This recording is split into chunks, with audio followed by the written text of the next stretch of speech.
In this exercise, you're looking at the soil microbiology. It deals with exercise 50 and 51 from the lab manual.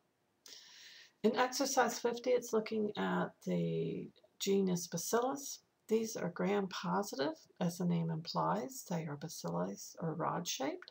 They do form spores. They are commonly found in the soil, and they have a significant input and role in industry, agriculture, and medicine.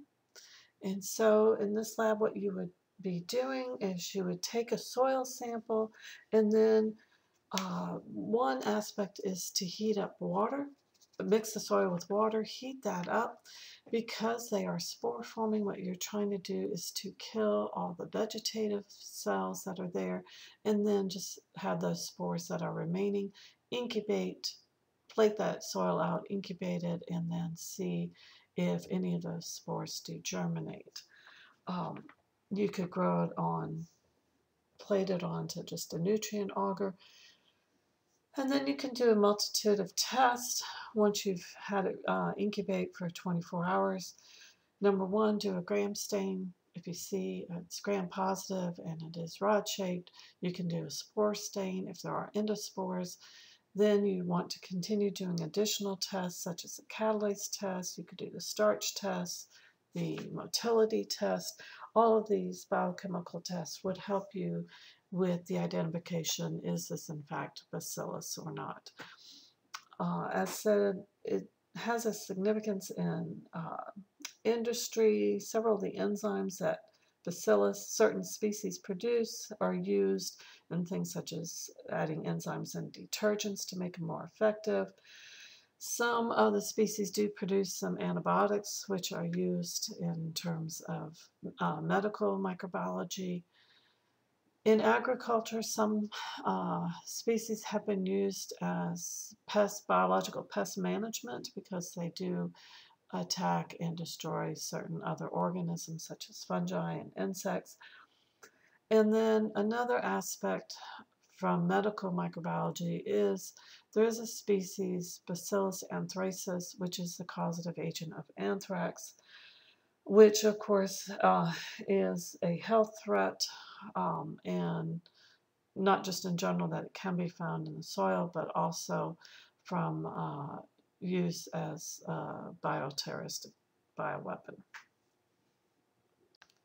One of the other common soil microorganisms which is looked at is in exercise 51, and that is Clostridium. Clostridium is also a gram-positive. It is also bacillus-shaped. It also forms spores. So you might have to do some additional testing to determine, do I have the Bacillus genera or do I have Clostridium genera? One difference is Clostridium is anaerobic.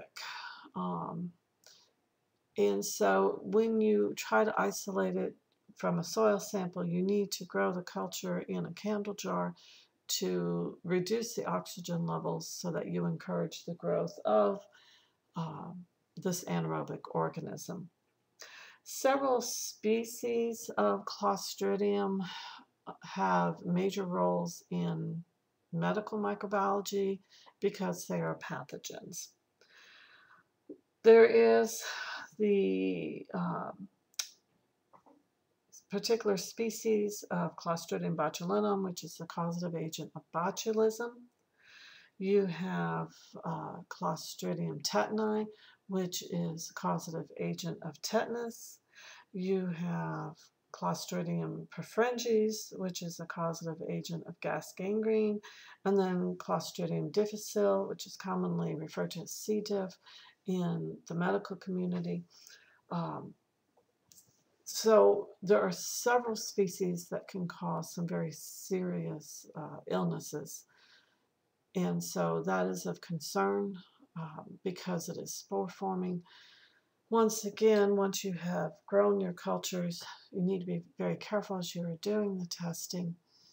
You do a gram stain, do a spore stain, and then you'll want to do additional testing for specific for Clostridium to determine the species.